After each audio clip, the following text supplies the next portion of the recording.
And when we say, you have to get your hemoglobin A1C below a certain level to do surgery, I cannot tell you how quickly these men change their behaviors. For sake of erection. For sake of erection.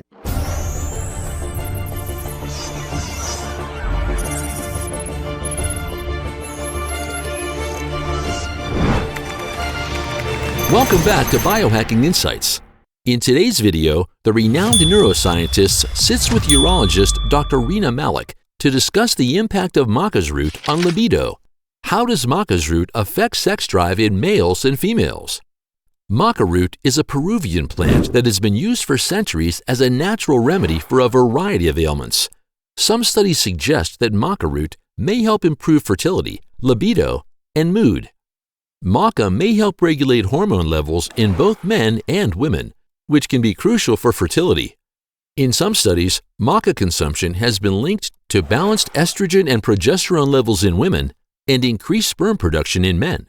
And since chronic stress can negatively impact fertility, maca's potential mood-balancing properties may help reduce stress and improve overall well-being, which can indirectly contribute to a more fertile environment.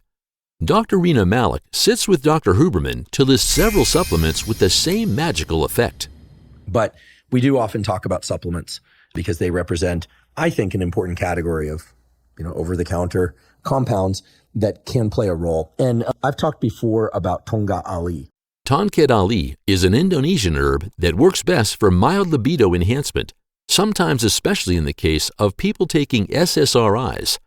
SSRI stands for Selective Serotonin Reuptake Inhibitors. These are a type of medication commonly prescribed to treat depression and anxiety disorders, and they work by increasing the levels of serotonin in the brain. Serotonin is a neurotransmitter that plays an important role in mood, emotions, sleep, and appetite. However, like all medications, they can cause side effects, and one of them is sexual dysfunction. However, Tongkat Ali generally can enhance libido to override some of the challenges with SSRI-induced reduction in libido. And even if people aren't under SSRIs, Dr. Huberman has also observed that people who take Tongkat Ali get libido increases.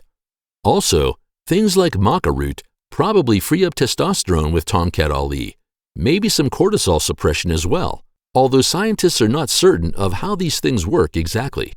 Dr. Huberman suggests that maybe some estrogen receptor modulation with Maca Root occurs, or maybe some dopaminergic changes.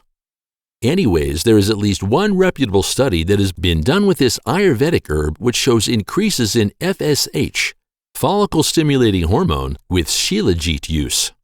So what are the other major effects of supplements like Tongkat Ali, Maca Root, and Shilajit? Dr. Malik reveals that the biggest cause of sexual dysfunction, whether it's low testosterone or erectile dysfunction, sexual dysfunction is often comorbidities. So managing high blood pressure, managing diabetes with diet. The best studied diet is the Mediterranean diet, at least in a sexual dysfunction literature exercise. Cardiovascular aerobic exercise and doing resistance training, particularly large muscle groups, and then really working on reducing blood pressure and preventing diabetes are those things Dr. Malik indicates are crucial. Are you finding value in this video so far? If so, we'd love your support. Just hit the like button below and don't forget to subscribe to our channel for more content like this. Your engagement helps us create even better videos for you. And people are getting ready for example, we do a surgery for erectile dysfunction called penile prosthesis. So this is like end of the line, nothing's working, they can't get an erection at all. And it can be and they may have diabetes as a cause of it. And when we say, you have to get your hemoglobin A1C below a certain level to do surgery, I cannot tell you how quickly these men change their behaviors. For sake of erection. For sake of erections. So Dr. Malik recommends that you should try supplements one at a time to see what's working. This is safer, so you're not taking a bunch of things and not knowing what exactly is working and realizing they're not going to work immediately. If you take something that works immediately, it's probably got a PDE5 inhibitor mixed in there, and so it's going to accumulate over time, and you're going to see changes over time. But Dr. Malik adds that the number one thing I recommend for people is improving their diet, exercising, and getting good sleep, as you know boosts testosterone. She also recommends getting the early morning light because it's beneficial for testosterone as well. You're helping your body release testosterone in a circadian biology, and Dr. Malik thinks those things are truly indispensable to the body. Dr. Malik warns that if you're smoking, quit smoking, and vaping will kill your erection. And then lastly, if you're developing true organic impotence, meaning that there's a biological problem that's causing your sexual dysfunction, it's essential to get your cardiovascular health assessed because about 15% of men who develop erectile dysfunction will have a cardiovascular disease even 7 years later. And as Dr. Raina Malik put it, it is the canary in the coal mine, meaning that you know it's a sign that you may be developing cardiovascular problems or endothelial dysfunction that are first presenting in the penis or the sexual organs. This is probably the same for women, but Dr. Malik admits that we just don't have the data on that yet.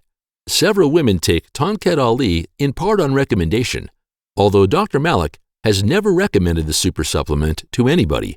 Some of the women reported improvements in libido, but you have to consult your doctor before taking this step. Shilajit, on the other hand, is lesser known. Distinguishing high quality from low quality sources of Shilajit is harder, and dosing is harder. Maybe more data on Shilajit will come out in the next few years that will help scientists understand the super ingredient more. Right now, Dr. Malik admits she's very cautious and would not be too quick to throw the super supplement to the top of her list. I think that like L-citrulline is pretty good. Ashwagandha for stress reduction, which also has implications for sexual function. Tonkat Ali has reasonable data. I think there is reasonable data on these things. L-sertraline, commonly known by the brand name Zoloft, is a type of SSRI medication. Remember when we mentioned that one of the side effects of SSRIs is known to potentially decrease libido? That's because SSRIs work by increasing serotonin levels in the brain. While serotonin regulates mood and emotions, it can also influence sexual desire. In some cases, higher serotonin levels may lead to a dampening of libido. SSRIs specifically target serotonin, but other neurotransmitters like dopamine also play a role in sexual function. By altering serotonin levels, SSRIs may indirectly affect dopamine and other neurotransmitters, potentially leading to changes in libido. Since everyone's brain chemistry is unique, how someone reacts to increased serotonin levels can vary. Some people may experience a significant decrease in libido, while others may not be significantly affected. So if you're taking L-sertraline and experiencing a decreased libido, it's important to talk to your doctor. They can help you manage this side effect and explore different options, such as adjusting your dosage or trying a different medication. There is an effort done in this area, but Dr. Malik confesses that there's never going to be high-quality science. That's because no one's going to fund it. So the urologist advises that our expectations need to be a little tempered when it comes to research on Ayurvedic medicine. If you enjoyed this video, check out our other video on the Eastern wonder drug from ancient Ayurvedic treatment, ashwagandha. Don't forget to like, share, and subscribe to our YouTube channel for more amazing videos. Stay tuned.